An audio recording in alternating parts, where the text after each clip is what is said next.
Hello, you beautiful fellows and lady fellows. How are you diddling? Today I'm going to talk about the return to faith that's happening. Very interesting. I'll tell you all about it on the other side.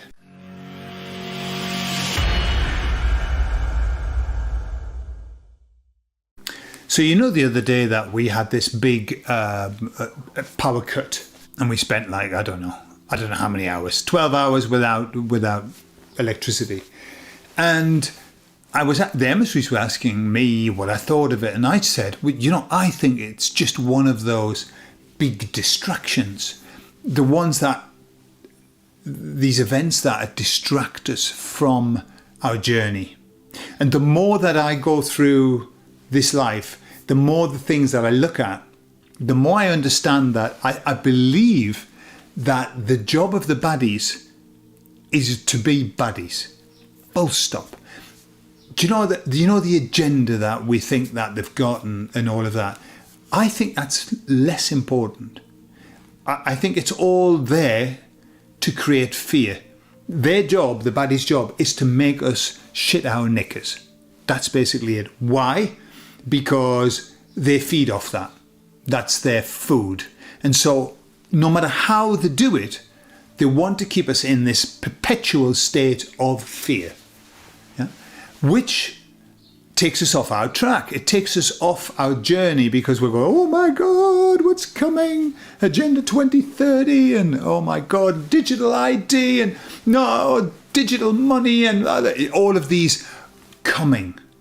The up and coming stuff. And remember, that's that's part of deep hypnosis, which is an inner moment. But not yet. That's it. You've got somebody's attention. It isn't that you've got their conscious attention, because we go on about our business.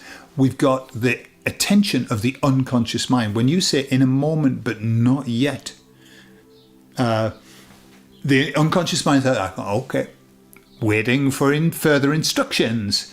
Awaiting further instructions. Brilliant film if you get a chance to see it. Brilliant. So that's their job, just to be bad. Hence the fact that the emissaries call them the baddies. Yeah, that's their job. So all of these things are just a distraction, and the emissaries were in agreement. They said, that's right. The idea is that they want to take us off, to take our focus away from what we're supposed to be doing and get us distracted. Yeah, distracted. But they said, however, everything that they do it backfires on them. It goes against what they actually want to achieve. And they said what's happening now is that the more that they show that man as leaders are a pile of shit. Yeah. And, I think that's becoming quite patently obvious, isn't it? Everything they touch turns to shit. The Midas effect, they've got the shitus effect. And everything they touch turns to shit. Well, mankind's seeing that. And they've got this big amount of faith. They've got this faith that they need to project on something. And they realise that they can't project it on man now. These, and I say man, I'm also including women in that. You do know that. You know that anyway. Yeah, it's just a generic term. I don't have to keep saying here in Spain now. Here in Spain, I'll just do it as an aside.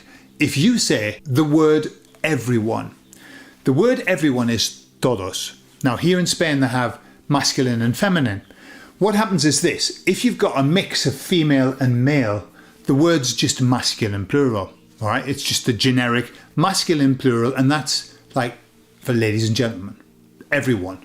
Okay, when we say everyone, we don't say everyone, men and women. We don't need to, because everyone is all inclusive. Well, todos is all inclusive, except now it seems that everybody's got to say todos y todas. And then even worse. Right, so all of the men and all the women. No, all of the women are in there, todos. But you've got to then say todas. And then worse still, if you're what they call progre, right, which is progressive, then you've got to say todes and put an E on. Now that word doesn't exist, but it's a new one to show that you're actually including the people who don't have a gender. So, anyway, everybody's losing faith in man and women. Man, one, just one, and women, plural. Yeah, man and woman, okay? And have you ever heard anyone from New Zealand say woman and women? Completely, they do it exactly the opposite way around. It's so confusing. I listen to people from New Zealand and I think, are you saying women or woman? Because I don't know. I think you've got it the other way around. Bizarre. I'll see if I can find a snippet of that. I'm not the first woman to work and have a baby. Special circumstances, but there'll be many women. I acknowledge those women. I am by no means the first woman to multitask. And in terms of being a woman in politics, there are plenty of women who carved a path. And woman. So, as the emissary said, people now have got all this faith and they don't know what to do with it. So what are they doing? Well, they're turning back to faith. The attendances in the UK are up by 50%. Church attendance, 50%. And do you know who's attending? Do you know what group it is? It's the Gen Zs, right? Younger people who are starting to attend church, who want to understand the Bible more, want to get in touch with faith. Okay? In Spain, there's this massive return to the church too. It's obvious. Even in our little village, I've been here for 10 years. Every Thursday and Wednesday, I have to take my kids up to the music lessons that they have. And at the same time, they ring the bell for the mass in the church.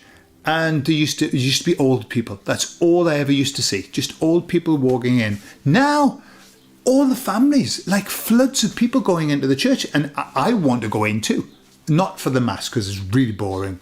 But I want to go in the church. I've got this desire to go in and pray in the church. I think they're great places to go and pray. But I can see that.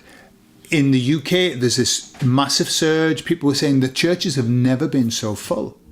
And what's interesting in the UK, people are turning back from Protestant to Catholic. I don't know what that's about. However, it's very interesting. And it makes me think of something. Basically, by the way, the emissary said this, just as an aside. They said, what's happening is that many people are just not going through the steps of awakening.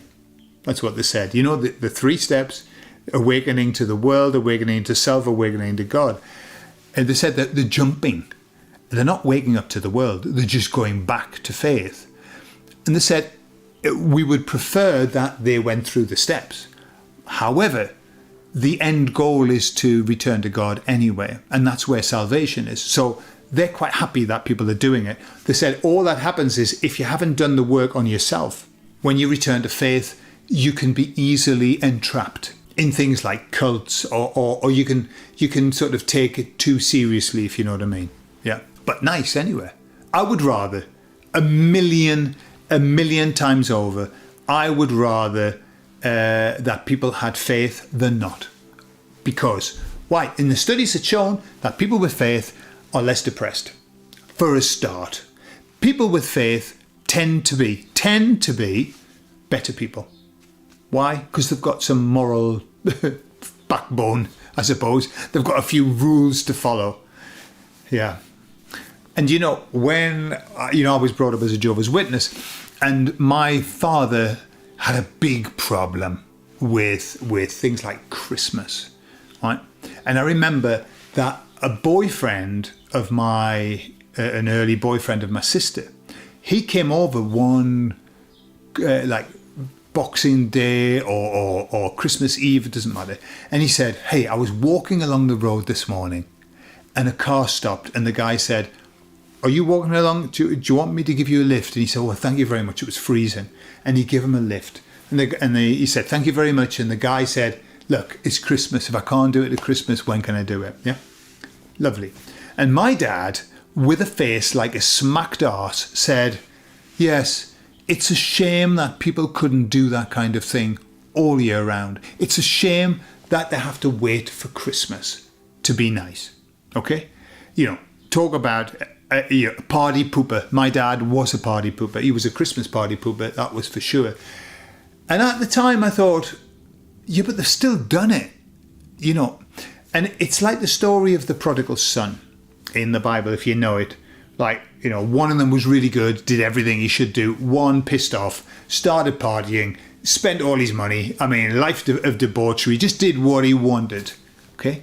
But then, afterwards, he repented and he came back. And he got the same rewards as the other one who'd been faithful all of his life.